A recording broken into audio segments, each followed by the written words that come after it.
Durga jewellers లో gratitude sale flat 50% of on value added offer అన్ని branches కి వర్తిస్తుంది.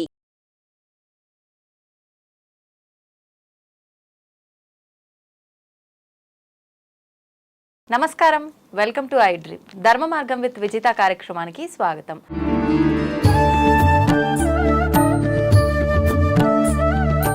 నమస్తే అండి. నమస్కారం అమ్మా. మనకు ఇప్పుడు వచ్చే ఉగాది తర్వాత మార్చి 29న మరి ఎప్పుడు అనేది కరెక్ట్గా తెలియదు, కానీ ఉగాది ముందు తర్వాత ఈ మధ్య కాలంలో ఎప్పుడు మొత్తానికి షష్టగ్రహ కూటమి ఏర్పడుతోంది అని చెప్పి వింటున్నాము. చాలామంది మార్చి 29న అని డేట్ కూడా మెన్షన్ చేయడం అయితే జరుగుతోంది. ఈ కూటమి వల్ల చాలా ప్రమాదాల దారిన పడే అవకాశం ఉందని చెప్పి మనం ఏదైతే గత కొన్ని రోజుల క్రితం జల ప్రళయాలు చూసామో అటువంటి జలానికి సంబంధించిన ప్రళయాలు విపత్తులు రాబోతున్నాయని చెప్పి వాటి ద్వారా చాలా ప్రాణ నష్టం జరగబోతోందని చెప్పి చెప్తున్నారు. నిజంగా ఇదంతా వాస్తవమా, లేదంటే ఇవన్నీ కూడా అంటే కల్పించబడినాయి అని మాట్లాడుకోవచ్చా? ఏమంటారు దాని గురించి? శాస్త్రం ఏంటంటే కల్పించడానికి అధికారం లేదు. గ్రహణం అనే దానికంటే ముందు మన దగ్గర ఇక్కడ చూస్తామా, పంచగ్రహాలు కలిసాయి. 5 గ్రహాలు కలిసిన తర్వాత 6, తర్వాత 7 గ్రహాలు కలిసేది 8, తర్వాత 9 కూడా ఉన్నది. షష్ట అని అంటే చూడమ్మా, 6 గ్రహాలు ఎందుకు కలుస్తాయి? చాలా మందికి తెలియాల్సింది ఏంటంటమ్మా, గ్రహాలు కలవడానికి మానవ శరీరానికి ముఖ్యంగా సముద్ర గర్భానికి సంబంధం ఏమిటి? ఈ 3 కొంచెం డెప్త్గా తెలుసుకోవాలి. ఇప్పుడు షష్టగ్రహం అంటే ఏంటంటమ్మా, సూర్యుడు చంద్రుడు ఇద్దరు ఉంటారు. వారి వారి ఖచ్చితంగా ప్రక్రియలు ఏంటంటే ఉదయం, సాయంత్రం, తర్వాత రాత్రి కదా. ఇప్పుడు సూర్యుడు చంద్రుడు ఇలా కదులుతున్నాడు అనుకోండి తల్లి. ఇలా కదులుతున్న ఈ తరుణానికి ఇటొక ఇద్దరు వచ్చేసి మొత్తం వాళ్ళని కదలకుండా చేస్తారు. అంటే మొత్తం 6 గ్రహాలు అయితే అప్పుడు ఆ 6 గ్రహాల ఈ మూమెంట్ ఏంటంటే మైక్రో లెవెల్ ఆఫ్ 30 సెకండ్స్ అంతే. ఈ 30 సెకండ్స్ రావడానికి 6 అవర్స్ పడుతుంది. బాగా గమనించాలి. వీళ్ళు ఇలా వచ్చేసారు ఒక స్ట్రేట్ వేలో, only micro level of 30 seconds అమ్మ. కానీ గ్రహణం పట్టడానికి 3 గంటలు, విడవడానికి 3 గంటలు పడుతుంది. ఇక్కడ ఈ 6 గంటలే ప్రమాదమైంది. ఎలా ప్రమాదమైంది? అసలు గ్రహణాలు పట్టడానికి అసలు ప్రమాదం అనేది ఎందుకు వస్తుంది అని అంటమ్మా, సూర్య చంద్రుల యొక్క 100% పని భూగ్రహాల మీద కానీ మిగతా గ్రహాల మీద ఉచ్ఛ్వాస నిశ్వాసలకి పంచభూతాల అనుమతులకు పనిచేస్తారు వాళ్ళిద్దరు. అందుకే కదా ఉన్నారు, శాశ్వతమైన వెలుగు వాళ్ళిద్దరు. అయితే వాళ్ళిద్దరిని ఆపడం చేత మిగతా ఏదైతే జీవరాశులు ముఖ్యంగా దేవాది దేవతలకి పూజలు నియమ నిబంధనలు అందవు ఆ రోజు. ఇది ప్రమాదం మనం గమనించాల్సింది. ఎందుకంటే గ్రహణ కూటమి వచ్చినప్పుడు భూమండలంలో దేవాది దేవతలను ఎందుకు మూసేస్తారు కదా. సముద్రంలో అలలు ఇట్లా ట్రయాంగిల్ టైపు, స్క్వేర్ టైపు ఈ విధంగా రావడానికి ముఖ్యమైన హెచ్చరికలు ఏమిటి? ఒక జీవరాశి 250, 350 సంవత్సరాల నుంచి బయటికి రాంది ఒకటి బయటికి వచ్చి ఊపిరి తీసుకుంటున్నది. శాస్త్రవేత్తలు రికార్డు చేశారన్న ఒక వీడియో వచ్చేది. దాని అంతరార్థం నుంచి కొంచెం డీప్గా ఆలోచన పోయి చూసినప్పుడు ఏంటంటమ్మా, సముద్రం అలా కదులుతుంది అని అంటే నీళ్లతో సంబంధించిన ఒక ప్రళయం పొంచి ఉన్నది అని అర్థం. మానవ శరీరాలతో ఉన్న వాళ్ళకి వస్తుందా, అక్కడ చుట్టుపక్కల ఉన్న రాష్ట్రాల మీదకి వస్తారని కాదు, కానీ జలేంద్రుడు ఎగిసిపడే అవకాశం ఎక్కువ ఉన్నదని చెప్తున్నారు. జలేంద్రుడు ఎవరు బాగా గమనించాలి. గంగామాత కదా దేవుళ్ళకి ఇప్పుడు నీళ్ళు అంటే, కాబట్టి జలేంద్రుడు గంగామాత కొడుకు. బాగా గమనించాల్సింది. శివుడికి మరియు గంగామాతకి పుట్టినవాడు జలేంద్రుడు. ఈ జలేంద్రుడు కొన్ని యుగాల క్రితం ఒకసారి పెద్ద ప్రళయం తెచ్చి ప్రపంచాన్ని అంతా ముంచాడు. ఈసారి ఆయన ప్రభావం చూపించబోతున్నాడేమో, ఏదైనా విపత్తు రాబోతుందేమో, లోతట్టు ప్రాంతాలు మునగబోతున్నాయేమో అంటున్నారు కదమ్మా. ఇక్కడ గమనించాల్సిన విషయం కూడా ఏంటంటే, మనం ఏ నెలలో ఉన్నాం? మే.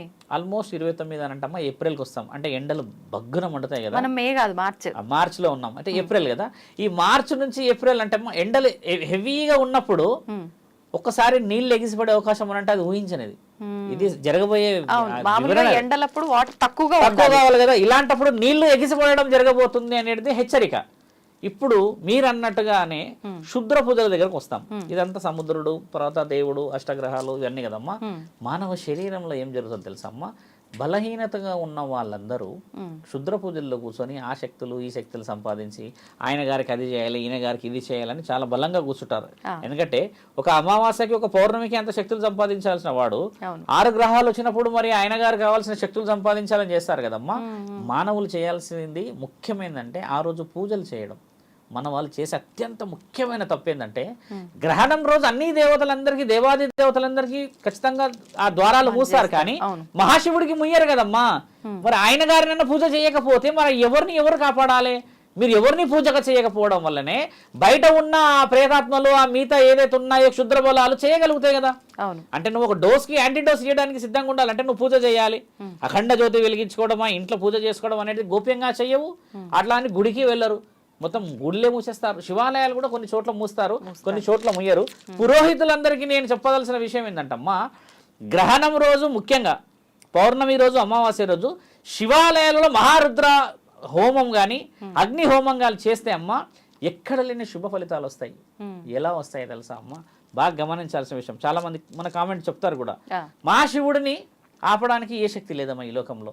అలాంటిది దేవాది దేవతలు కూడా మహాశివుడు ఏం చేస్తాడో అని ఎదురు చూసే ఒకే ఒక్క రోజు గ్రహణం రోజు. ఎందుకంటే ఆ రోజు ఆయన చాలా యాక్టివ్గా ఉంటాడు. మిగతా రోజులలో మిగతా దేవతలందరూ పని చేసుకుంటారు, ప్రిన్సిపాల్కి అంత పని ఉండదు. ఇప్పుడు మిగతా వాళ్ళందరూ పని చేయనప్పుడు ఒక ప్రిన్సిపాలే ఉంటే ఆయనకి ఎంత రెస్పాన్సిబిలిటీ కదా. మరి ఆయనకి ఏం మర్యాద ఇవ్వాలి మనం? ఒక హోమం చేయాలి, ఒక అభిషేకం చేయాలి. ఆ పట్టు కాలం ఓకే, ఆ సమయం మనం పోలేం, కానీ మిగతా సమయం అంతా అలర్ట్ కావాలి కదమ్మా. ధర్మరక్షణ అనేది మనం చేసుకుంటుంది. క్షుద్ర పూజలు జరుగుతాయి ఈ రోజు అని చెప్తున్నారు కదా, ముమ్మాటికి జరుగుతాయి.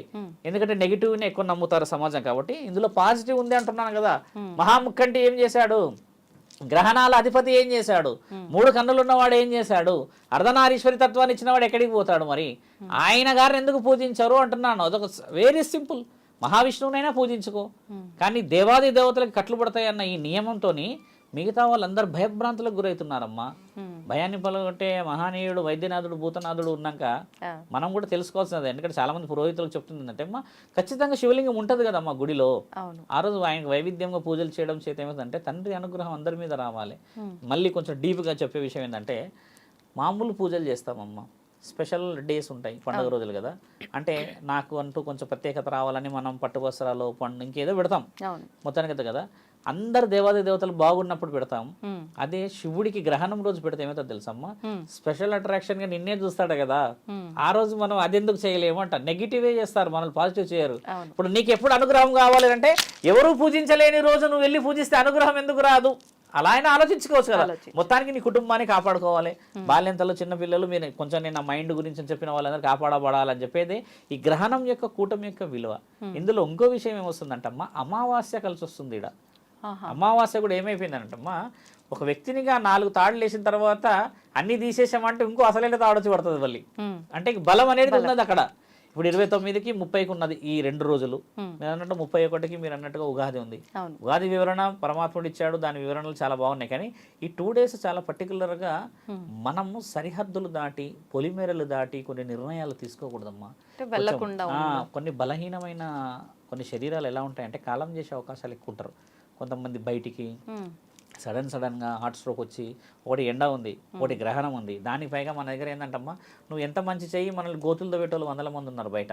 ఇలాంటి వాళ్ళందరికీ అవకాశం ఇవ్వడం కంటే గురు రక్షణ చాలా ముఖ్యమైనది. నేను ఇంతకుముందు కూడా కొన్ని వీడియోలు ఏం చెప్పానంటమ్మా, గోడకు ముడుపు కడతాంగా ఇంట్లో గుమ్మానికి, ఆ గుమ్మానికి బలం ఎలా వస్తుంది అని అడిగారు ఒక అతను నన్ను. ఇంట్లో దేవుడు ఉండగా స్వామి మా ఇంట్లో, తర్వాత మేము రెగ్యులర్గా పూజిస్తాము, గుడికి వెళ్తాం కదా, అవన్నీ వాళ్ళు కాపాడలేంది, మీరు ఇచ్చిన ఒక ముడుపులు మమ్మల్ని కాపాడతాయని అడిగాడు ఆయన. అడిగిన దానికి నేను చాలా వివరంగా చెప్పా.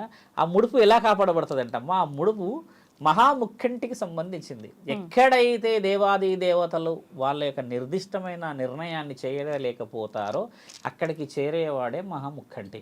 అది కొబ్బరికాయ ఏంటంటే అమ్మా, అది మహాముఖంటిదే అని ఎలా చెప్తారు, అది దేవుడికి ఎందుకు చెందుతుంది అంటే అమ్మా, కొబ్బరికాయ చీలిక తీసి చూస్తే వెనకాలో 3 ఉంటాయి ఇలాగా, అది కన్నులు 3 పరమాత్ముడి.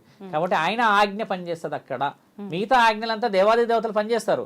కానీ గ్రహణమే కానీ అమావాస్య కానీ పౌర్ణమే కానీ ఇలాంటి షష్టగ్రహ కూటమిలు అప్పుడు ఏంటంటమ్మా, పనిచేసేవాడు భూతనాథుడే, ఈయన మాత్రమే పనిచేస్తారు అక్కడ. అందుకని గురుబలం అవసరం అక్కడ. ఒక గురువే కట్టగలుగుతాడు, మీ దేవత వచ్చి కట్టలేదు కదా అక్కడ. మనం పాటించాం కూడా, మన ఇంట్లో మనం కట్టాం. ఎందుకంటే ఒక క్షేత్రం దాటిపోయి ఒక ఊర్లోకి పోయి ఒక గురువుని నమ్ముకుంటే ఆయన ఎవరినో ఒక దేవుడిని నమ్ముకున్న తర్వాత కడతాడు. ఆ ముడుపు ఎవరైనా కట్టొచ్చమ్మా, మహంకాళిదే కానీ నల్లపోచమ్మదే కానీ దుర్గామాతదే కానీ అయ్యప్ప స్వామి ఎవరిదైనా ముడుపు. కానీ ఆ గ్రహణం రోజు అమావాస్య రోజు పని చేయాలి అదేనంటే దాన్ని ప్రతిరోజు పూజించాలి. పూజిస్తాం మనం, మీరు బాగా గమనించండి, పూజించారు. అది ఉంటుందిగా గుమ్మడికాయ, ఆ గుమ్మడికాయ ఒకటిని పూజించవద్దు, ఎందుకంటే అది నరఘోషకి నరదిష్టికి ఉంటుంది. కానీ ఈ ముడుపుని కంపల్సరీ పూజించకపోతే దానికి శక్తి ఎలా వస్తుంది, దానికి యాక్టివేషన్ రావాలన్నా అవసరం లేదా? ఇప్పుడు ఇది గుమ్మడి పండుగ పద్ధతి వేరు. అంత వివరంగా ఎర్ర క్లాత్లో కట్టించి దాన్ని కొన్ని చేసి కొన్ని శక్తులు ఇచ్చి హోమంలో పెట్టి అన్ని ఇచ్చిన దాన్ని యాక్టివ్ చేసుకునే రైట్స్ కూడా అమ్మ మన చేతుల్లో ఉన్నాయి అంటున్నాను. అది కట్టంగానే దాన్ని దుమ్ము పడేసి తీసేసి పడేసేదాకా పోకూడదు. ఇలాంటి విషయాలన్నీ పనిచేసే రోజులు కూడా ఈ గ్రహణాల రోజే. నిజమైన శక్తులు బయటకు వచ్చేది ఆ రోజే. కాబట్టి ఇంటికి రక్ష ముఖ్యమైనది. ఎక్కడైతే హోమం జరుగుతుందో ఆ హోమం నుంచి తీసుకుని వచ్చిన భస్మం ఉంటుంది కదమ్మా, ఆ బూడిద ఇంటి చుట్టూ పోసుకోవడం చాలా మంచిది. హోమం జరిగిన ఎక్కడైనా జరుగుతుంది హోమం కదా, అక్కడ నుంచి తెచ్చిన బూడిదమ్మ ఇంటి చుట్టూరుగా పోసుకోవడం చాలా శుభ సూచకం. అమావాస్యకి, పౌర్ణమికి, గ్రహణాల సమయంలో రక్ష ఏదో విధంగా పోవాలి కదా. ఎందుకు హోమంతో తెచ్చిన సమయానికి ముందుగానే పోసుకోవాలి. ఎందుకు అదే పోస్తే శక్తి వస్తుంది తెలుసమ్మా? మళ్ళీ మేము శుభభక్తులం అని చెప్పట్లేదు. 4 మన దగ్గర చెప్తే అమ్మా ఒక్కొక్క యాగంలో ఒక్కొక్క యుగం గురించి వివరించారు. ఇప్పుడు మన దగ్గర ఒక్కొక్క యాగానికి ఒక్కొక్క ఫలితం పరమాత్ముడే ఇస్తాడని కూడా రాసి ఉంది. ఎన్నో శ్లోకాలు ఉండొచ్చు, ఎన్నో వాళ్ళు మనసుకు సంబంధించిన విషయం రాశారు కానమ్మా అంతిమ స్థితి పరమాత్ముడే ఇస్తాడు అని చెప్పాడు కదా. కాబట్టి ఏంటంటమ్మా అది తెచ్చుకోవడం కూడా ఒక హోమ ఫలితమే పరమశివుడు మాత్రమే ఇవ్వగలడు. కాబట్టి రక్ష అవసరం అక్కడ. ఆ రక్ష గీయడానికి గల ముఖ్యమైన కారణాలు అవి. అది మీరు చెప్పింది. కాబట్టి యావత్ భక్తజనులందరూ కూడా ఏంటంటే గ్రహణాల కూటమి ఎంత వచ్చినా కూడా మన యొక్క గురుబలం, మన యొక్క దైవాధీనం అంటే ఇలవెల్పులు కులదైవం చాలా ముఖ్యమైనలు. వాళ్ళని కాపాడుకోవాలంటే అమ్మ ఆ రోజు అఖండ జ్యోతి పెట్టాలి. అఖండ జ్యోతి కూడా మన వాళ్ళు ఒక ఒత్తే పెట్టి పెడతారు. ఒక ఒత్తు పెట్టకూడదు ఎప్పుడు. అఖండ జ్యోతిలో ఇలా 2 ఒత్తులు పెట్టి కలిపి దాన్ని ఇలా దగ్గరికి బాగా చేసి పెట్టాలి. ఎందుకు అఖండ జ్యోతి పెట్టాలి గురువు? ఎప్పటి వరకు అది ఉండాలి? ఆ రోజు ఒక రోజు పెట్టి నెక్స్ట్ డే వరకు ఉంటుంది. ఎట్లా 24 గంటలు 12 గంటలు ఉంటుందమ్మా అది వివరణ. కానీ అఖండ జ్యోతి ఎందుకు పెట్టాలన్న క్వశ్చన్ ఎవరైనా అడిగితే చెప్తున్నాను నేనేమో 2 కలిసిన జ్యోతులు ఒక దీపం ఏమో జ్యోతి అంటారమ్మా, 2 జ్యోతులు కలిసి దాన్ని అఖండ జ్యోతి అంటారు. ఇప్పుడు భూమండలంలో యావత్ ప్రపంచం మొత్తంలో 2గా కనబడే వ్యక్తి ఎవరు? చాలా మంది తెలుసుకోవాలి. అర్ధనారీశ్వరుడు. కాబట్టి పార్వతీ పరమేశ్వరుని కలిపి పెట్టడం మూలనాథుడైన. కాబట్టి మనం చేయాల్సింది ఏంటంటే అమ్మ ఆయన గారికి ఇచ్చే రెస్పెక్ట్, అక్కడ మహంకాళికి రెస్పెక్ట్, అక్కడ పరమశివుడికి రెస్పెక్ట్. ఆ అఖండ జ్యోతికి అంత విలువ ఉంది. అన్ని గుడిలలో ఎందుకు ఉంటుంది మరి అఖండ జ్యోతి? ఇప్పుడు లోకమే చెప్తుంది కదమ్మా జగత్తుకి వాళ్ళిద్దరూ పార్వతీ పరమేశ్వరులే తండ్రి అని చెప్పి. కాబట్టి అలాంటి విషయ వివరణ కోసం అని చెప్పి అఖండ జ్యోతి కూడా పెట్టాలి. కింద 5 తమలపాకులు పెట్టి పసుపు కుంకుమ వేస్తూ వచ్చి ఆఖరికి పెట్టుకోవాలి. పెట్టుకుంటే పూజ గదిలో లేదా ఎక్కడైనా చివరిలో పెట్టుకున్న పుణ్యం. ఏదో విధంగా నీ కుటుంబం కాపాడబడాలి కదమ్మా. కాబట్టి అందరి దగ్గర ఉన్నదా స్వామి పెట్టుకోగలుగుతారా అంటే లేని వాళ్ళు మీ ఇష్టం. మనస్సాక్షి పరమాత్ముడు అడిగాడు అంతే కదమ్మా. మామూలుగా మీరు స్టార్టింగ్ లో చెప్పారు 6 అవర్స్ అని చెప్పి గ్రహణ కూటమి సమయం అనేది పట్టు 3 గంటలు విడుపు 3 గంటలు అని చెప్పి కరెక్ట్ అంటే నియమాలు కూడా పాటించాలి. ఈ ముగ్గురిపై ప్రభావం ఎక్కువగా ఉంటది అన్నారు. మరి నియమాలు పాటించాలంటే ఆ కరెక్ట్ సమయం ఏంటో కూడా తెలియాలి కదండి. 9 గంటల నుంచి మొదలు 12 అమ్మా, రాత్రి 3 గంటలు. మళ్ళీ 12 నుంచి 3 గంటలు అంటే ఉదయం 3 గంటల వరకు. అయితే ఎలా పట్టు అసలు ఆ విడుపు ఏందనేది తెలియాలి కదా. పట్టు అనేది ఏంటంటే నేను చెప్పిన ఇప్పుడు ఒక గ్రహణం అనేది చాలా చిన్నగా ఉండదు కదా. దీని నీడ దీని మీద పడుతున్న సమయం 3 గంటలు. ఇలా వచ్చి ఇక్కడికి వచ్చిన ఆ సెకండ్ ఇలా పడగానే వెళ్ళిపోతూనే ఉంటది కదా. ఇది మైక్రో లెవెల్లో వెళ్ళిపోతుంది. మళ్ళీ ఇది దాటడానికి 3 గంటలు. ఇలా ఆగడం అనేది ఇది పరమాత్ముడి ఆజ్ఞ. ఇంకా ఇక్కడ ఎంతసేపు ఆగితే అక్కడ ఎన్నెన్ని ఏమేమి జరుగుతాయి అనేది ఆ micro level of 30 seconds milli seconds అంటారు దాన్ని. అది పరమాత్ముడి ఆజ్ఞ. జరగాల్సిన కార్యక్రమాలు 2 గంటల సమయం అది గుర్తుపెట్టండి. ఇక్కడ గ్రహణం అనేది అర్ధగంట 20 నిమిషాలు 10 నిమిషాలు 8 నిమిషాలు ఉంటుంది. ఇక్కడ 6 గంటలు ఆ షష్టగ్రహ 6 గ్రహాలు కదులుతున్నాయి అక్కడ. అది ముఖ్యంగా తెలుసుకోవాలి యావత్ ప్రపంచం మొత్తం. కొన్ని దేశాల్లో రీసెర్చ్ మొదలు పెట్టారు ఏం జరుగుతుంది అని. ఎందుకంటే 100 ఏళ్ళకి ఒకసారి చరిత్ర మారుతుంటుంది కాబట్టి ఎవరి నాలెడ్జ్ వాళ్ళకి కదమ్మా. మొన్న వచ్చిన పంచగ్రహ కూటమి తర్వాత షష్టగ్రహ కూటమి తర్వాత సప్తగ్రహ కూటమి ఉంది, అష్టమి ఉంది, నవగ్రహం ఉంది కదా. అసలు ఏమి జరుగుతుంది అనేది కొంతమంది లక్షల మంది ఎదురు చూస్తుంటారు. ఇప్పుడు మన భారతదేశంలో ముఖ్యంగా దీని మీద ఎఫెక్ట్ ఎందుకు ఉంటుందంటే అమ్మా మన దగ్గర దైవాధీనమైన శక్తులు ఎక్కువ, పూజలు నియమ నిబంధనలు ఎక్కువ. ఇప్పుడు గర్భవతులు అన్నాను కదా, ఎందరో కాపాడబడతారు, ఎందరో జాగ్రత్త పడతారు. అతి నీల లోహిత కిరణాలు అనేది పైనుంచి వచ్చి శరీరం మీద పడితేనే చర్మం ఇబ్బంది అవుతుంది అని శాస్త్రం. అసలు గర్భవతికి ఏం సమస్య అవుతుంది బాగా గమనించాలి. బయట నుంచి లోపటి నుంచి అయితే బయటకి అయితే రాదు, లోపటే ఉంటుంది. ఆవిడకి ఎలా సమస్య అవుతుంది?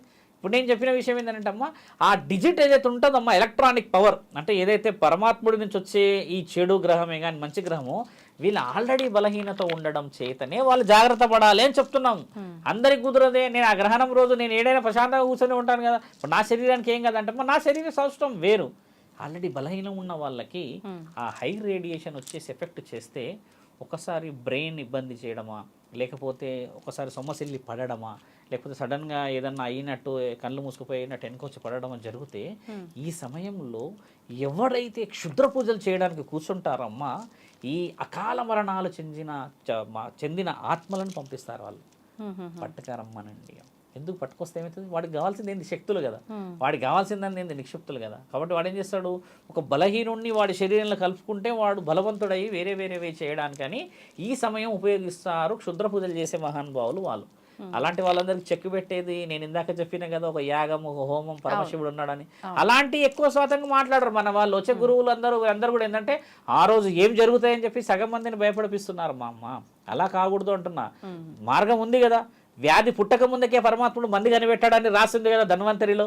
ఇంకా మనం ఇంకా వ్యాధి వచ్చింది, నిర్ధారణ అయింది, డయాగ్నోస్ అయింది, కానీ పెట్టుకోలేకపోతున్నామే. ధర్మం కాపాడబడాలి. అదమ్మా వివరణ. ధన్యవాదాలండి. నమస్కారం.